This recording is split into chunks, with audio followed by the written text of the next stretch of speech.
Hello everyone, मैं विकास नागर स्वागत करता हूं आपका RM study IQ IAS platform पे। आशा करता हूं आप सब लोग अच्छे होंगे, बहुत मजे में भी होंगे। यूपीएससी 2028 जो हमारा विजन है वो पूरा करने के लिए मैं आ गया हूं और आज है पहला लेक्चर, वो भी एनसीईआरटी का। एनसीईआरटी जहां से हम फाउंडेशन बनाएंगे, जहां पर हम लोग नींव स्ट्रांग करेंगे अपने यूपीएससी जर्नी की। जब हम जाएंगे आगे धीरे धीरे धीरे धीरे, जब हमारी कॉन्सेप्चुअल क्लैरिटी बढ़ती जाएगी, वो बढ़ेगी कहां से? एनसीईआरटी से बढ़ेगी। वो जो जड़ जिसकी बात मैं कर रहा था, वो हमें जड़ स्ट्रांग करनी है, वो एनसीईआरटी से होगी। तो हम आज स्टार्ट कर रहे हैं अपना पहला चैप्टर। क्लास 6 से एनसीईआरटी लेंगे, फिर धीरे धीरे 7th, फिर धीरे धीरे 8th, फिर ऐसे 12th क्लास तक हम लोग पूरी एनसीईआरटी कवर करेंगे। 6th क्लास में एनसीईआरटी जो आज हम कवर करने वाले हैं वो है अंडरस्टैंडिंग डाइवर्सिटी।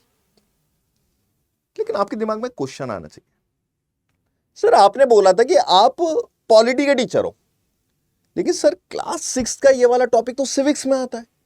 सर पॉलिटी और जो सिविक्स है वो दोनों अलग अलग हैं क्या? तो नहीं, दोनों अलग अलग नहीं है, दोनों मतलब एक दूसरे से इंटरलिंक है। सिविक्स का मतलब होता है नागरिक शास्त्र, यानी एक नागरिक के होते हुए आपको ये चीजें एटलीस्ट पता होनी चाहिए अपने देश के बारे में, अपने संविधान के बारे में, अपने सिस्टम के बारे में। आपको यह पता होना चाहिए कि सरकार कैसे बनती है, संविधान क्या चीज है, संविधान के अंदर क्या है, देश कैसे चलाया जाता है, सरकार कैसे काम करती है। ये सारी चीजें एक नागरिक के होते हुए आपको जाननी चाहिए, और यही जो सिविक्स है यही नॉलेज आपको प्रोवाइड करता है। और जब आप संविधान के अंदर घुस जाओगे ना, फिर जब हम उसमें पार्लियामेंट पढ़ेंगे, आपके मौलिक अधिकार पढ़ेंगे, तो यह समझ लो कि आप पॉलिटी के सफर में, पॉलिटी के गेट के अंदर आप एंट्री मार चुके हो। बस दोनों इंटरलिंक है। इसलिए 6th क्लास में एक बारी के लिए जाने से पहले हम लोग एटलीस्ट ये देख लेते हैं भाई 6th क्लास में हमारे चैप्टर्स कौन कौन से हैं।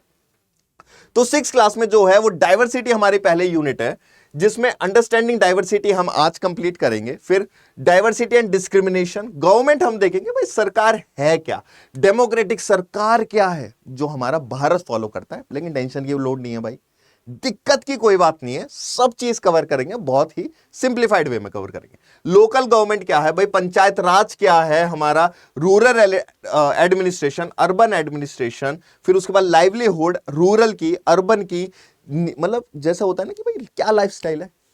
शहर की तो भाई बहुत गजब है, लेकिन गांव की थोड़ी दुखद है।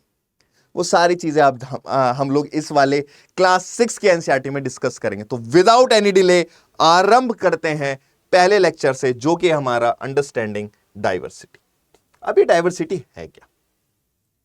डाइवर्सिटी यानी कि अलग अलग तरीके के लोग, अलग अलग भाषाएं बोलने वाले लोग, अलग अलग सोचने वाले लोग, अलग अलग विचार रखने वाले लोग। जब ये जो मैं बोल रहा हूं ना बार बार अलग अलग, यही डिफरेंट जो हमको एक दूसरे से डिफरेंट करती है, यही होती है एक डाइवर्सिटी जो भारत में आपको देखी जाती है। जहां पर कल्चर्स अलग हैं, रिलीजियंस अलग फॉलो हो रहे हैं, कोई हिंदुज्म फॉलो कर रहा है, कोई सिखिज्म फॉलो कर रहा है, कोई क्रिश्चियनिटी फॉलो कर रहा है, अलग अलग खाने खाए जा रहे हैं भाई। नॉर्थ में खाना अलग खाया जा रहा है, साउथ में अलग खाया जा रहा है, ईस्ट में अलग और वेस्ट में अलग खाया जा रहा है। विचार अलग अलग है। अगर मैं आपसे बोलूं कि मैं आपसे चलो एक क्वेश्चन भी पूछ लेता हूं, फॉर एग्जाम्पल, चलो मैंने कुछ भी क्वेश्चन पूछ लिया। अब अगर मैं पूछूंगा, बोलूंगा कि भाई बताओ भाई प्रखर, इसका आंसर क्या है, उसने एक आंसर बताया, मैं दूसरे से पूछूंगा भाई तुम अपना आंसर बताओ, वो भी आंसर बताएगा, लेकिन दोनों के शब्द अलग अलग होंगे। ये विचार है जो अलग अलग है, कस्टम्स हैं भारत के, ट्रेडिशंस हैं भारत का जो अलग अलग हैं, और यही डाइवर्सिटी है। डाइवर्सिटी कैसे इन्फ्लुएंस हुई है, डाइवर्सिटी कैसे चेंज हुई है, कैसे डाइवर्सिटी भारत को यूनाइट करके रखती है, यही आज हम पढ़ेंगे। तो जो डाइवर्सिटी है, डाइवर्सिटी मतलब कि डिफरेंट क्लासेस जहां पे बिलोंग करते हैं। डाइवर्सिटी, डाइवर्सिटी यानी अलग अलग लोग, यानी जो अलग अलग क्लासेस हैं, अलग अलग रीजन से हैं। कोई गुजरात से है, कोई अरुणाचल प्रदेश से है, कोई जम्मू कश्मीर से है, तो कोई केरला से है, जिनके रिलीजन भी अलग अलग है, जिनके फेस्टिवल्स भी अलग अलग है। फेस्टिवल्स, पोंगल, ओनम कोई बना रहे, दिवाली, ईद बना रहे हैं, वो सारी चीजें क्या है, वो डाइवर्सिटी है। वो भारत का एक जो बोलते हैं ना कि हर एक चीज, जैसे बोलते हैं ना फॉरेनर्स की, अगर आपको पूरा वर्ल्ड घूमना है तो पूरा वर्ल्ड घूमने की जरूरत नहीं है, बस भारत चले जाओ। अगर आपने भारत देख लिया पूरा, तो ये समझ लो पूरा वर्ल्ड घूम लिया। ये है भारत की डाइवर्सिटी, क्योंकि वहां पर हर एक चीज है। नॉर्थ में आपको स्नोफॉल भी मिलेंगे, मुंबई में और गोवा में आपको बीच भी मिलेंगे, और केरल और तमिलनाडु के कोस्टल एरियाज भी आपको मिलेंगे, जहां पे थोड़ी सी गर्मी भी आपको मिलेगी। लोग भी मिलेंगे, ट्राइबल्स भी मिलेंगे, पता नहीं 100 से ज्यादा अलग अलग भिन्न भाषाएं बोली जाती हैं। यह है भारत की डाइवर्सिटी। ठीक है, उसके बाद अब चलो, ये इनइक्वालिटी आने से पहले मैं आपको एक स्टोरी सुनाता हूं।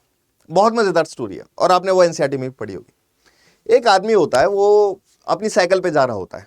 ठीक है, एक आदमी होता है, वो अपनी धीरे धीरे साइकिल पे जा रहा होता है। साइकिल पे जाता है, रेड लाइट देखता है, रुक जाता है। वहां से एक छोटा सा लड़का आता है। जब वो छोटा सा लड़का आता है, उसके हाथ में होता है न्यूज़पेपर, और वो रिक्वेस्ट करता है कि साहब न्यूज़पेपर ले लो, साहब बताओ न्यूज़पेपर क्या चाहिए। और वो हेडलाइन बोलता आता है, 3-4 हेडलाइन बिल्कुल रटी होती हैं कि यहां पर ये हो रहा है, भारत में ये देखा गया है कि भाई हीरोइन ने ये वाली चीज कर दी है, ये वाली डेथ हो गई है, यहां पर कम्युनल राइट्स हो गए हैं, इसको ये अवार्ड मिला है। ये सारी न्यूज बोलता हुआ वो आ रहा था उस आदमी के पास, कि जिससे कि वो एटलीस्ट उसका न्यूज़पेपर ले ले। उसने बोला कि साहब न्यूज़पेपर आप क्या लोगे, न्यूज़पेपर आप क्या लोगे, हिंदी में भी है, इंग्लिश में भी है न्यूज़पेपर, बताइए सर। उसका बोलने से पहले ही ग्रीन लाइट हो गई, पीछे से हॉर्न बजा, वो आदमी निकल के चला गया। अब लेकिन उसके दिमाग में, जो आदमी चला गया, उसके दिमाग में एक चीज थी कि यार एक लड़का था जो मुझसे न्यूज़पेपर मांग रहा था। अगले दिन आया, रूट वही था, अगले दिन आया, अनफॉर्चुनेटली रेड लाइट हो गई, वो रुक गया। उसने उस लड़के को देखा, वो लड़का भागता हुआ आया, कहने लगे साहब कोई न्यूज़पेपर लोगे क्या। उसने बोला कि हाँ मुझे हिंदी वाला न्यूज़पेपर दे दे। वो लड़का शॉक, अरे साहब आपको हिंदी आती है क्या। उसने बोला कि हाँ, Hindi is one of my subject, Hindi मेरा एक सब्जेक्ट रहा है। उसने बोला सर सब्जेक्ट मतलब। इतने में ही ये जो सस्पेंस था ना कि सब्जेक्ट का मतलब, सर ये वर्ड इंग्लिश का वर्ड सर मतलब क्या होता है, एक बार मुझे बता दो। ग्रीन लाइट हो गई, पीछे से हॉर्न बजा, वो फिर चला गया। अगले दिन वो फिर आया, लड़का बहुत एक्साइटमेंट में, आंखों में एक अलग चमक लेकर आया, और उसके बाद वो पूछता है साहब सब्जेक्ट का मतलब बता दो। तो उसने बोला कि सब्जेक्ट कुछ एक चीज नहीं है, बस एक तरीके की लैंग्वेजेस है जो हम अलग अलग पढ़ते हैं, अलग अलग टॉपिक्स हम लोग कवर करते हैं, जो फिर एक नॉर्मल चीज होती है। लेकिन उस लड़के को नहीं पता। अब यही जो उस लड़के को नहीं पता है, यही साइकिल वाले आदमी के दिमाग में आई कि, और उससे पूछ डाला क्वेश्चन, क्या तुम कभी स्कूल गए हो। उसने बोला नहीं साहब मैं स्कूल नहीं गया। न्यूज़पेपर कब से बेचते हो, तुम्हारे माँ बाप कहां रहते हैं। अरे सर माँ पहले आती थी मेरे साथ, लेकिन अब नहीं आती है, मैं अकेला काम करता हूं सर। उसने बोला कि अच्छा ठीक है। वो फिर चला गया। अगले दिन वो देखता है, जब उसी रेड लाइट से गुजर रहा होता है, वो देखता है वो लड़का यार बड़ा उदास है। ठीक है, लड़का बड़ा उदास है। वो आता है, वो बोलता है, एक बारी के लिए अपना नाम बताता है। साइकिल वाला बोलता है मेरा नाम समीर है। वहीं पर ही लड़का थोड़ा सा मुस्कुराता है और बोलता है तुम्हारा नाम भी समीर है, मेरा नाम भी समीर है। साइकिल वाला बोलता है ठीक है, फिर आज से समीर 1, समीर 1 और समीर 2। लेकिन तू दुखी क्यों है यार। बोलता है सर साहब न्यूज़पेपर में न्यूज आई है, मैं आप तो जो समीर हो, आप हिंदू वाले समीर हो, क्योंकि जो हनुमान के फादर का नाम था उनका नाम समीर था। सर मैं मुस्लिम वाला समीर हूं। मेरी जो मुजफ्फर मेरठ में जहां मेरी माँ रहती है सर, वहां पे कम्युनल राइट्स हो गए, वहां पे दंगे हो गए, मुझे डर लग रहा है, मेरे परिवार को लेके मुझे डर लग रहा है। अब ये सुन के थोड़ी सी उदास हो, मतलब कि उदास वो भी हो जाता है, लड़का भी उदास है। वो उसको थोड़ा सा मोटिवेट करता है कि कोई दिक्कत नहीं, परेशानी की बात नहीं है, सब सही हो जाएगा, मतलब दिक्कत ना लो, टेंशन ना लो। अब जितने आपको भी थोड़ा सा वो फील हो रहा होगा ना, ऐसा ही फील मुझको भी हो रहा है जब मैं ये वाली चीज स्टोरी बता। अब लेकिन इस वाले से, जो स्टोरी मैंने बताई, इससे आप समझे क्या। Inequality, diversity, opportunities. Inequality, inequality किस चीज में, इनइक्वालिटी अपॉर्चुनिटीज में। अभी बताऊंगा अपॉर्चुनिटीज में कैसे, सब लिंक होगा। रिसोर्सेज में इनइक्वालिटी, भिन्न भिन्न प्रकार के अलग अलग लोग हैं, रिलीजियन जहां पर समीर एक का जो साइकिल पर था वो हिंदू था, वहीं पर ही समीर दो जो था वो मुस्लिम था। लैंग्वेज भाषा, ये हिंदी भी जानता था और ये इंग्लिश भी जानता था, लेकिन इसको सिर्फ हिंदी आती थी। इनइक्वालिटीज, जहां पर दोनों एक जगह नहीं खड़े, एक दर्जा नहीं दिया गया है। सोसाइटी ने एक दर्जा नहीं दिया है। एक गरीब है जो न्यूज़पेपर बेच रहा है, एक थोड़ा सा अच्छे लेवल का है, या मान लेते हैं चलो उसको एक अमीर के सोच पे लें, क्योंकि जब भी हम कंपैरिजन करते हैं अमीर और गरीब के बीच में करते हैं। वो एक अमीर है जो साइकिल चला रहा है और एक गरीब है जो न्यूज़पेपर बेच रहा है। गरीब होने की वजह से उसको स्कूल की अपॉर्चुनिटी नहीं मिली, लेकिन अमीर वाले को मिली। जहां पर वो पढ़ा लिखा, उसने इंग्लिश सीखी, वहीं पर गरीब वाले ने स्कूल ही नहीं जा पाया, उसको रिसोर्सेस प्रोवाइड नहीं हुए, उसको बुक्स नहीं मिली, उसको पता ही नहीं था कि भाई स्कूल क्या चीज है, मैं कैसे अप्रोच करूं स्कूल तक, वो रिसोर्सेज नहीं मिले। जब ये वाली चीज डिफर करती है ना, इन दोनों में डिफरेंट होता है, तब आती है इनइक्वालिटी जो लोगों में देखी जाती है, जहां पर अमीर आदमी और गरीब आदमी देख लो जी कैसे पी रहा है पानी।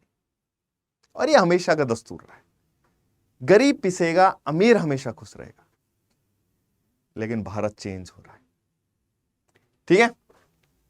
और फिर एक बारी के लिए यह भी है कि कास्ट सिस्टम भी एक एस्पेक्ट है इनइक्वालिटी का, क्योंकि ये कास्ट सिस्टम अभी का नहीं बना है।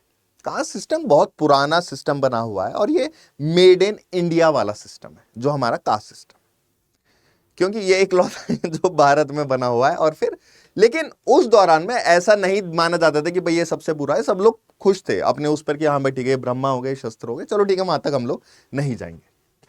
एक कास्ट सिस्टम जाति वाला कि ये नीची जात है, ये ऊपर जात का आदमी है, ठीक है, वो भी एक तरीके से इनइक्वालिटी, भेदभाव वाला एस्पेक्ट क्रिएट कर देता है। अब डाइवर्सिटी जो इंडिया में देखी गई है वो क्या है, बहुत पुरानी है और यूनिक है। ऐसा नहीं है कि डाइवर्सिटी आज की बनाई हुई डाइवर्सिटी है। अब जब आप अपने दादा से बात करी होगी या फिर आपने अपने परदादा से बात करी होगी, तो उन्होंने बताया होगा कि हम पहले, ये मान लीजिए कि हम पहले यूपी में रहते थे, बेटा हम पहले यूपी में रहते थे, फिर वहां पर इतना कोई ट्रेन और वो सब चीजें तो चलती ही नहीं थी, या फिर चलती भी थी तो फिर हम तो बेटा पैदल जाते थे या फिर तांगे से हम लोग जाते थे। अब हम लोग तांगे से चलते चलते चलते बेटा हम लोग अपना धोता कुर्ती पहनने वाले हम चले गए साउथ में। साउथ में जैसे गए, दो चार लोग मिले। अब क्या हुआ है, जो कल्चर था धोती पहनने का और जो साउथ में लुंगी पहनी जाती है, ठीक है ना, वो कल्चर क्या हुआ, मिक्स हुआ, कहीं ना कहीं अडेप्ट हुए। और कहीं ना कहीं ये मान लेते हैं कि इस कल्चर्स को जो लोगों ने अडॉप्ट करा है एक दूसरे का कल्चर, उससे ही भारत में यूनिटी बढ़ी है। ठीक है, भारत में क्या बढ़ी है, यूनिटी बनी है। और यही है इस डाइवर्सिटी का स्ट्रेंथ, यूनिटी जिसको हम बोलते हैं। ठीक है, अब ये वाली जो चीज है ये इवॉल्व हुई है हजारों साल से, ये चीज धीरे धीरे इवॉल्व होती आ रही है। अब आपको पता होगा कि भाई पहले हम लोग गांव में रहते थे, अब धीरे धीरे शहर की तरफ आने लग गए, धीरे धीरे डेवलपमेंट कितना बढ़ गया, विचार में कितना डिफरेंस आ गया है।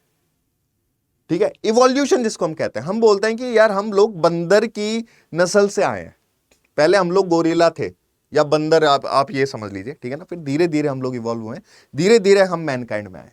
ये चीज क्या है, इवोल्यूशन है। ऐसे ही कल्चर इवॉल्व होते हैं, ऐसे ही एक स्टेट के दूसरे स्टेट्स के कल्चर मिक्स होते हैं। जब भारत में अलग अलग लोग आए थे, अरब्स आए थे, पोर्चुगीज आए थे, उन्होंने अपना कल्चर भारत में डाला था, वहां से भी एक्सेप्टेंस हुई है कल्चर्स की। तभी तो डाइवर्सिटी छोटी चीज नहीं है, डाइवर्स है, बहुत बड़ी है। अलग अलग तरीके के कल्चर, ट्रेडिशंस जो मैं आपको बता चुका हूं, वो सारी चीजें यहीं पर। सोशल अलग अलग है, हमें पता है कि भाई ये हिंदू है, ये मुस्लिम है, ये क्रिश्चियन है, ये बौद्ध धर्म अपनाता है, ये वाला है, ये अमीर है, ये गरीब है। कल्चरल, सबका कल्चर अलग अलग है। इकोनॉमिक, आर्थिक स्थिति सबकी अलग अलग है। पॉलिटिकल, वो आगे पढ़ेंगे, अभी पॉलिटिकल एस्पेक्ट आप स्किप कर सकते हैं, ठीक है। उसके बाद एक तो हाँ, ठीक है। अब उसके बाद अब हमारा जो भारत है भाई वो डाइवर्स कैसे बना, हमारा भारत डाइवर्स कैसे बना। अब जैसे हम लोग बोलते हैं कि भाई बहुत सारे स्टेट्स हैं जो सिर्फ बुद्धिज्म फॉलो करते हैं, बहुत सारे ऐसे कंट्रीज हैं जो क्रिश्चियनिटी फॉलो करते हैं, लेकिन सर सारे रिलीजन भारत में क्यों? क्योंकि भारत को जो सोने की चिड़िया बोला जाता था ना, वो ऐसे ही नहीं बोला जाता था। यहां पर काफी सारे लोग आए थे, यहां पे चाइनीज भी आए थे, यहां पे अरब्स भी आए थे, यहां पे पोर्चुगीज भी आए थे। हर एक, मतलब ये समझ लो कि हर अलग अलग कंट्री के कोने से लोग भारत में आए थे। जब पोर्चुगीज से आए थे, वास्को डिगामा आए थे हमारे पोर्चुगीज से, केरला के तट पर वो उतरे और जमोरिन वहां के किंग थे जिन्होंने उनका वेलकम करा, क्योंकि केरला में क्या मिलते थे? स्पाइसेस मिलते थे जो बहुत फेमस थे। फिर उसके बाद, और उससे भी पहले क्या हुआ था, सेंट थॉमस आए थे। सेंट थॉमस आए, उन्होंने क्या, वो क्या थे? क्रिश्चियन। तो उन्होंने क्रिश्चियनिटी फैलाई, इसलिए साउथ इंडिया में ज्यादा जो देखी जाती है रिलीजन मुस्लिम, मतलब कि इस्लामिक भी देखा जाता है लेकिन क्रिश्चियनिटी भी देखा जाती है। तो एक कल्चरल जो इन्फ्लुएंस है ये कहां से आया? ये बाहर से आया। केरला में जो वो फिशिंग नेट यूज करते हैं ना, चीने वाला जिसको हम बोलते हैं, जिसको क्या बोलते हैं हम लोग? चीने वाला। अब ये चीने वाला क्या है? ये कुछ ऐसा नेट है जो चाइना वाले लोग यूज करते हैं। तभी एक बारी के लिए देखा जा सकता है यार, इसका नाम तभी जोड़ यहां से आया है, चाइना से, यानी चीने वाला, वो वाला जो नेट है, यानी कहीं ना कहीं चाइना, जो चाइना के लोग हैं वो इंडिया में आए हैं, ये मान लिया जाए, ठीक है। फिर अरब्स हमारे उसमें आए थे। जब अरब्स आए थे हमारे उसमें, तो यानी इस्लामिक रिलीजन हमारे उसमें आया, लोग आए, वो ईद फेस्टिवल बनाने लग गए। वहीं पर ही जो क्रिश्चियन वाले लोग थे, जो क्रिश्चियनिटी फॉलो कर रहे थे, वो क्रिसमस बनाने लग गए। फिर जो नॉर्मल इंडियंस थे, मतलब कि जो हम थे, हिंदू थे, वो अपने होली दिवाली फेस्टिवल बनाने लगे। तो ये ऐसा नहीं है कि भारत में डेवलप हुआ है, ये धीरे धीरे इवॉल्व हुआ है, अलग अलग कल्चरल इन्फ्लुएंसेस देखे गए हैं, अलग अलग देश के कोने से लोग आए हैं और उन्होंने अपना अपना कल्चर, अपना ट्रेडिशन थ्रो करा है और हमने एक्सेप्ट करा है उसको, ठीक है। और उसी के साथ हम लोग रहे भी हैं। फिर अब ये वाली चीज देखी जाती है, इंडिया सिर्फ डाइवर्स ऐसे नहीं, वो सिर्फ कल्चर से हुआ है, ज्योग्राफिकल रीजन भी, क्लाइमेट भी कुछ ऐसी चीज है जहां पे डाइवर्सिटी देखी जाती है। डाइवर्सिटी इसलिए अलग अलग है, नॉर्थ अलग है, साउथ अलग है। नॉर्थ की डाइवर्सिटी अलग है, साउथ की डाइवर्सिटी अलग है, क्योंकि ज्योग्राफिकल फैक्टर भी है, क्लाइमेट फैक्टर्स भी हैं। वो सारी चीजें हम लोग अभी आगे डिस्कस करेंगे। जैसे ये वाली चीजें, अफगानिस्तान से लोग आए थे, तिब्बत से आए थे, जहां पे हम लद्दाख का एक पोर्शन लिटिल तिब्बत भी हम बोलते हैं, जहां पे बुद्धिज्म हमारा आया था। सेंट्रल एशिया से कुछ लोग आए थे, ग्रीस से कुछ लोग आए थे, पोर्चुगीज से आए थे हमारे वास्को डिगामा, जिसकी मैं बात कर रहा हूं। तो अलग अलग लोग आए थे, कहां से? बाहर देश से, और उनका जो कल्चर था उन्होंने वो वहां पर शो करा, जिससे कि लोग एक्सेप्ट करें और इंडियंस ने एक्सेप्ट करा, ठीक है। फिर उसके बाद they adopted central elements, certain elements of our culture and retaining some elements of their own culture. उन्होंने कुछ अपने, हमारे जो भारत के कल्चर था, बोला ना मिक्स हुए, हमारे जो भारत का कल्चर है उन लोगों ने भी एक्सेप्ट करा, और उनका जो कल्चर था वो हमने भी एक्सेप्ट करा है। नई भाषा हम लोग सीखे हैं। इंग्लिश कहां से आई? हम थोड़ी बोलते थे इंग्लिश, बाहर से आई, हमने एक्सेप्ट करी।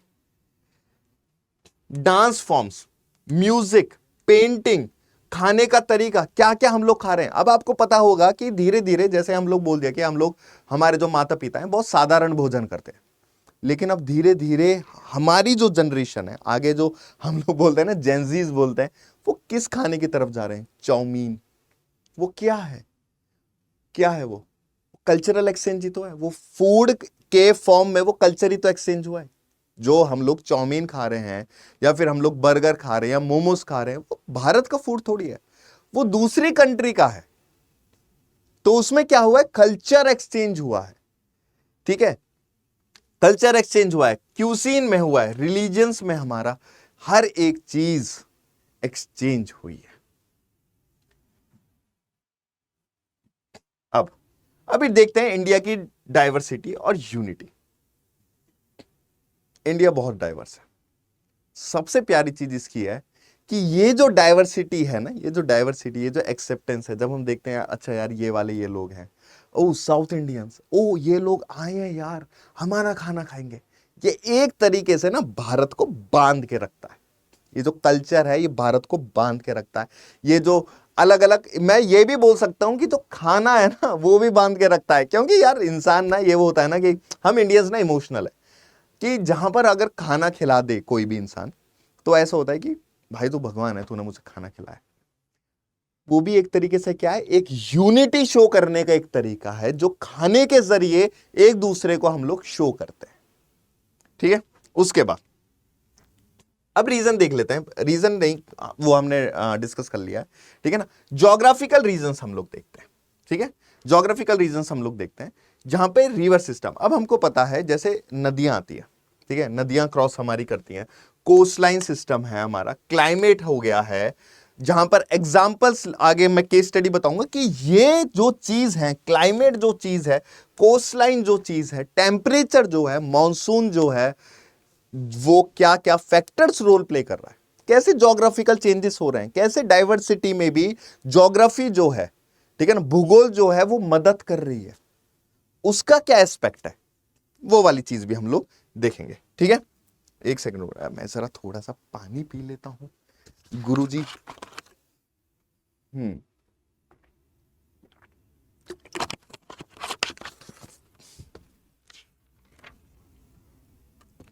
चलो ठीक है, जहां पे रिलीजियन डाइवर्सिटी हमने देखी है, रिलीजियस डाइवर्सिटी है, अलग अलग रिलीजन जो है वो फॉलो होते हैं, लिंग्विस्टिक डाइवर्सिटी है, अलग अलग भाषाएं बोली जाती हैं, कोई उड़िया बोल रहा है तो कोई तेलुगु बोल रहा है, कोई तमिल बोल रहा है, कोई हिंदी बोल रहा है, कोई इंग्लिश बोल रहा है। फिर उसके बाद फिजिकल डाइवर्सिटी हमने देखे हैं। फिजिकल डाइवर्सिटी कैसे, कोई छोटा है तो कोई बड़ा है, कोई मोटा है तो कोई पतला है, ठीक है, कोई फिजिकली डिसेबल है तो कोई फिजिकली फिट है, वो सारी भी क्या आती हैं, डाइवर्सिटी के अंदर आती हैं। ठीक है, वो सारी भी डाइवर्सिटी के अंदर आती हैं। और ये जो चीज है ना, ये जो ज्योग्राफिकल जो चीज है हमारी, जो river system, coast line, climate, क्या क्या चेंजेस हमारे करते हैं, किस तरीके से ये डाइवर्सिटी में रोल प्ले करते हैं, यूनिटी कैसे शो करते हैं, ये डिस्टिंक्ट रोल प्ले करता है कल्चर, ट्रेडिशन, लैंग्वेजेस के फॉर्म में। अब देखो दो केस स्टडी लेते हैं, एक केरला का लेते हैं, एक लद्दाख का लेते हैं। लद्दाख जाने का सपना होता है सबका, मजा आता है, मैं भी नहीं गया हूं वैसे, ठीक है ना, मेरा भी जाने का सपना है। केरला, केरला साउथ रीजन में, लद्दाख जो है हमारा, जो लद्दाख है हमारा वो हमारे नॉर्थ रीजन में। अब जो यहां पे क्लाइमेट देखा जाता है वो देखा जाता है ट्रॉपिकल है, ह्यूमिड है, अच्छी थोड़ी सी रेनफॉल होती है क्योंकि कोस्ट लाइन के पास है केरला। अब जो ये ट्रॉपिकल ह्यूमिड है और ये जो गुड रेनफॉल की जो बात कर रहा है, यानी कि थोड़ा सा जो यहाँ का क्लाइमेट है वो थोड़ा सा गर्म टाइप में। अब जब गर्म है तो और कोस्ट लाइन के पास है तो इसका जो लैंड है ना वो थोड़ा सा फर्टाइल लैंड है। अब जब फर्टाइल लैंड है और जो क्लाइमेटिक कंडीशंस हैं वो एक स्पाइसेस, वो एक जो स्पाइसेस है ना उसके लिए सबसे परफेक्ट क्लाइमेट है।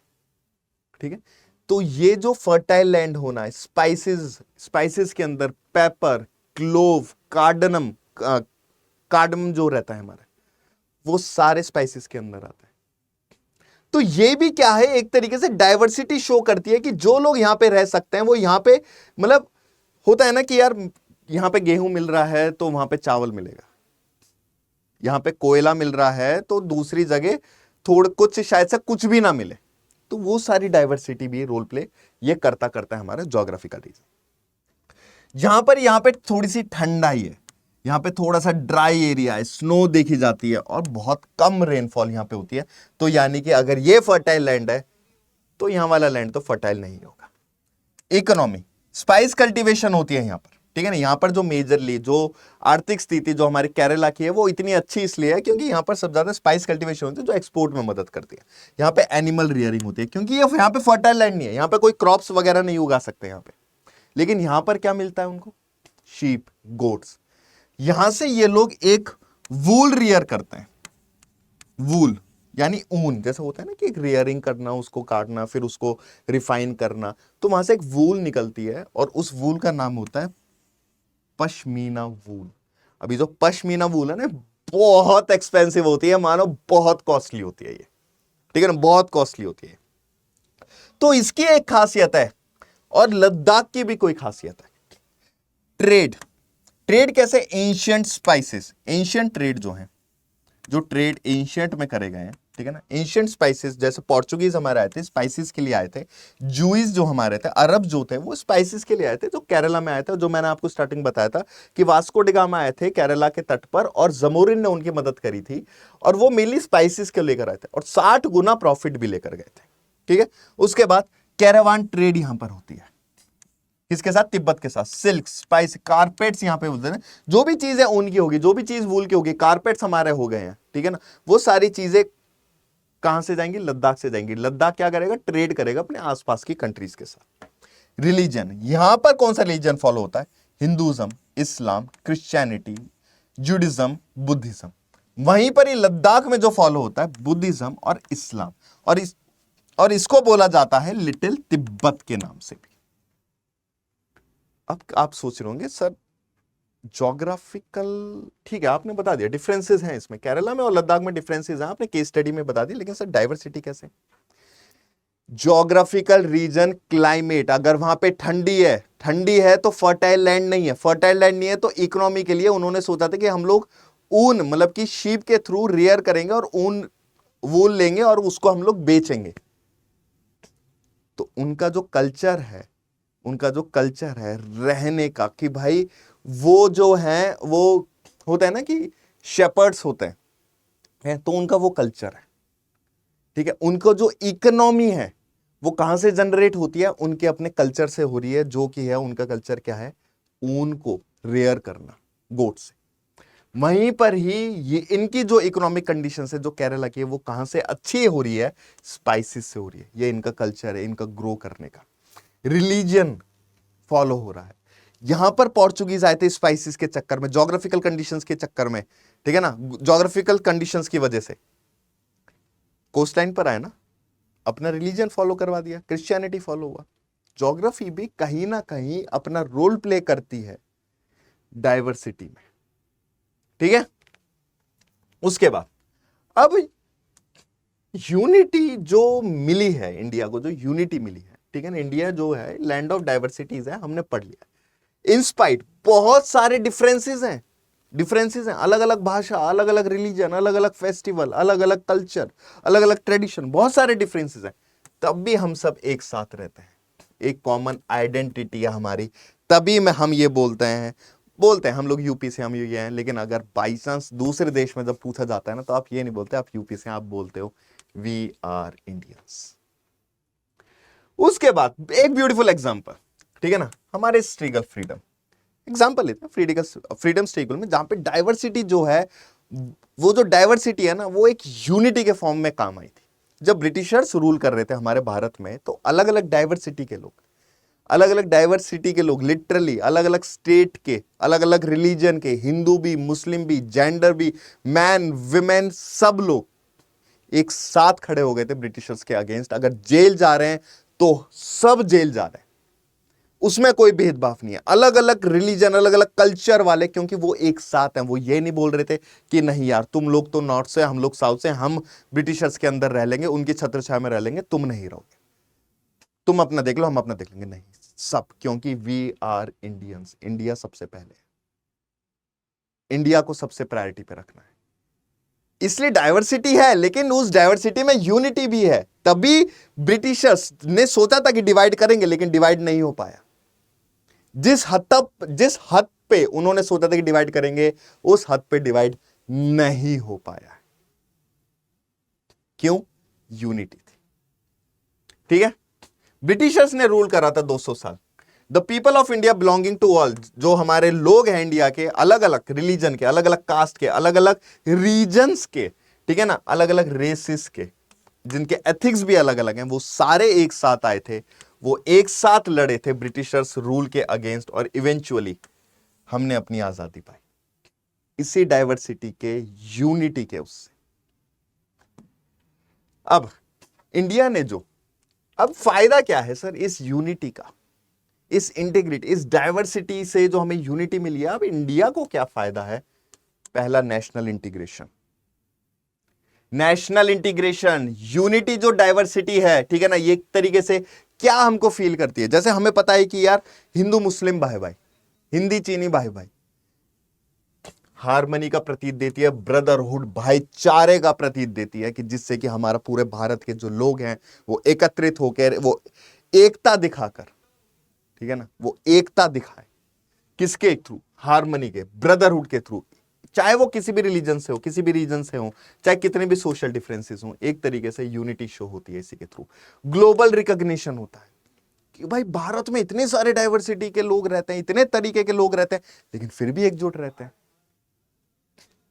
कुछ तो है भारत में, चलो घूम के आते हैं, आती है ना ये वाली चीज।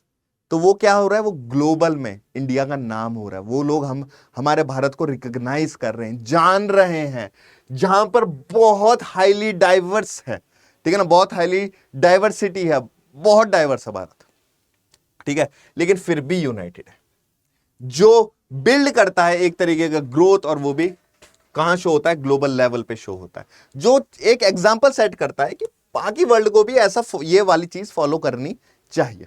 पीसफुल को एग्जिस्टेंस, जहां पर हमारे लिए कोई दुश्मनाई नहीं है, हम शांति से रहेंगे। इकोनॉमिक ग्रोथ, भाई मुस्लिम भी तो अपना योगदान दे रहा है भारत में, वो कमा रहा है, वो जॉब पे जा रहा है, वो अपना पैसा कमा रहा है, वो टैक्स दे रहा है, सरकार वो टैक्स ले रही है, और उसके बाद भारत में तो काम आ रहा है, भारत की डेवलपमेंट में तो काम आ रहा है। अब ऐसा नहीं है कि मुस्लिम ने बोल दिया कि नहीं जी मैं नहीं कर रहा कंट्रीब्यूट, हिंदू वाला बोल रहा भाई क्यों नहीं कंट्रीब्यूट कर रहा, उन्होंने बोला कि हम भी नहीं करेंगे जी, हम तो क्रिश्चियनिटी से हैं जी, हम तो बुद्धिज्म से, सर मैं तो नॉर्थ से हूं, सर मैं साउथ से हूं ना, सब मिलके जो भारत की आर्थिक स्थिति, इकोनॉमिक ग्रोथ है, सब उसको पूरी जो डाइवर्सिटी है भारत की, वो पूरी सब कंट्रीब्यूट करेंगे इसमें, ठीक है। Diversity can bring economic advantages as well. Different region of the country have their own strength, अलग-अलग strength, resources हैं सबके अलग-अलग। जैसे केरला में स्पाइसेस हैं, लद्दाख में जो है वो वूल का प्रोडक्शन होता है, जहां पर हम एक्सपोर्ट कर सकते हैं। तो हर एक चीज जो है वो इकोनॉमिक ग्रोथ में योगदान देती है। Tolerance and social cohesion, India's diversity जो प्रमोट करती है ग्रेटर टॉलरेंस। अब ऐसा नहीं है, अब होता है ना कि सर ये तो अलग अलग डाइवर्सिटी में भिड़ेंगे सर, पता नहीं टॉलरेट कर पाएंगे एक दूसरे का या टॉलरेट नहीं कर पाएंगे।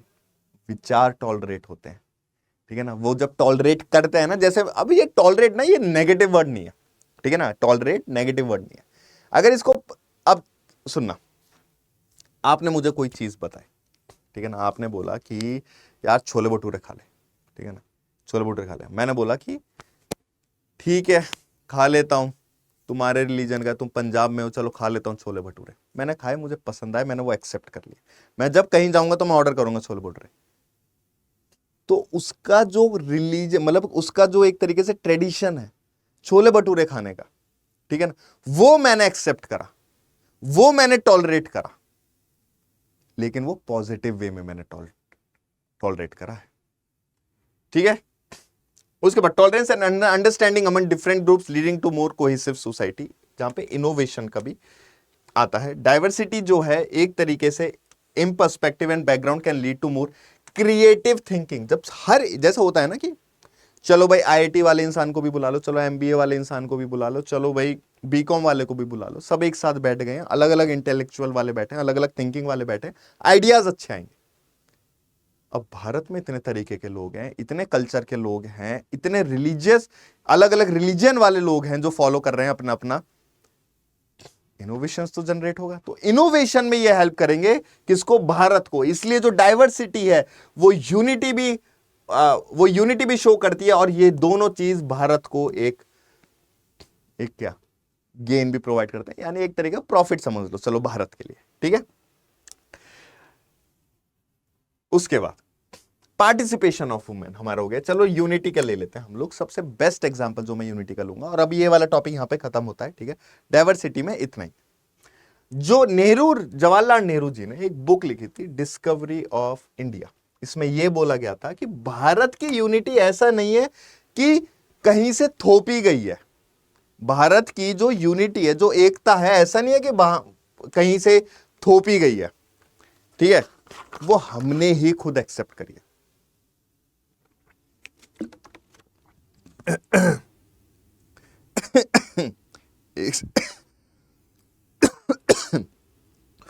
भारत की तो यूनिटी है, ऐसा नहीं है कि कहीं से थोपी गई है, बल्कि ये कुछ चीज है जो अंदर से अपने आप से बनी है। अंदर इतनी ज्यादा डाइवर्सिटी होने के बावजूद भी हम अलग नहीं है।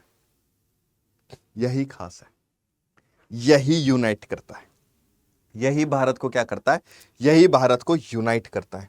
मतलब एक दूसरे के जो धर्म है ना, जैसे बोलते हैं ना कि टॉलरेट करना है, ठीक है ना, अलग अलग डाइवर्सिटी होने के बावजूद भी लोग एक दूसरे को टॉलरेट करते हैं। मतलब एक दूसरे के धर्म हो गया, रीति रिवाज हो गए, उसको एक्सेप्ट करते हैं, वो भिड़ते नहीं है। तो ये चीज है यूनिटी की। किसी ने आके बताया नहीं है, किसी ने पढ़ाया नहीं है कि नहीं आपको ऐसे रहना, बैठो भाई ठीक है, अंदर से फीलिंग आई है। कोई ब्रिटिशर्स छोड़ के नहीं गए, वो भारत ने ही अपने में से वो चीज लाई है यूनिटी की। और ये चीज लिखी थी जवाहरलाल नेहरू ने अपनी डिस्कवरी ऑफ इंडिया की बुक में, जहां पे उन्होंने कहा था यूनिटी जो है वो डाइवर्सिटी में है, जो डिस्क्राइब करती है हमारी कंट्री इंडिया। ठीक है, चलो एक छोटा सा भी ले लेते हैं, ये आपके एनसीईआरटी में तो नहीं है वैसे। नेशनल एंथम जो है किसने कंपोज करा था? रविन्द्रनाथ टैगोर जी ने कंपोज करा था। जनगण मन translated by Gurudev Rabindranath Tagore from Bengali to English in February 1919। ये वाला रहने देना, लेकिन ये वाला डिस्कवरी ऑफ इंडिया बुक किसने लिखी? जवाहरलाल नेहरू, जहां पे उन्होंने बात करी है यूनिटी, डाइवर्सिटी के होने के बावजूद, जहां पर भी हम लोग विचार हो गए, रीति रिवाज हो गए हैं, एक दूसरे का त्योहार हो गया है, वो हम सब एक्सेप्ट कर रहे हैं और मिलजुल के बना रहे हैं। ठीक है, तो ये था हमारे क्लास 6 का पहला चैप्टर। आई होप आपको मजा आएगा। बहुत सिंप्लीफाइड वे में आपको मैंने पढ़ाया है, और ऐसे ही सिंप्लीफाइड वे में हम लोग धीरे धीरे एनसीईआरटीज हम लोग खत्म करेंगे। कल जो हम लोग चैप्टर करेंगे, कल हम जो चैप्टर करेंगे, ठीक है, ये वाली चीज आपको मिल जाएगी, आपको मिल जाएगी। कल जो हम चैप्टर खत्म करेंगे वो डाइवर्सिटी एंड डिस्क्रिमिनेशन हम लोग खत्म करेंगे, चैप्टर 2। फिर धीरे धीरे हम लोग करेंगे व्हाट इज गवर्नमेंट, फिर एलिमेंट्स, धीरे धीरे हम लोग आते रहेंगे। और ज्यादा टाइम का लेक्चर नहीं होगा, ठीक है, तो मैक्सिमम 37 का हुआ है, तो मैं ज्यादा नहीं लूंगा, ठीक है ना, वरना 40-50 का सर ऐसा क्या समझा दिया 6 क्लास के एनसीईआरटीज में। तो स्टार्टिंग में इंट्रो में थोड़ा सा टाइम लगे था, लेकिन कोई दिक्कत नहीं, इसको रिवाइज कर लेना आराम से, ठीक है। और बाकी तो मजे आने वाले हैं, क्योंकि यूपीएससी की जर्नी स्टार्ट हो चुकी है आज से। 2028 वाला है, पेपर जैसे ही निकलेगा ना, खुशी आएगी कि सर अब पता लगा एनसीईआरटी की इतनी इंपॉर्टेंट क्यों है। तो मिलेंगे कल की क्लास में सेम एनर्जी के साथ, सेम मुस्कुराहट के साथ, और एनसीईआरटीज हम लोग कवर करेंगे। अगला जो हमारा चैप्टर रहेगा, चैप्टर 2 डाइवर्सिटी एंड डिस्क्रिमिनेशन, वो भी एक बार देख लेंगे, ठीक है। Till then take care, bye bye, see you soon.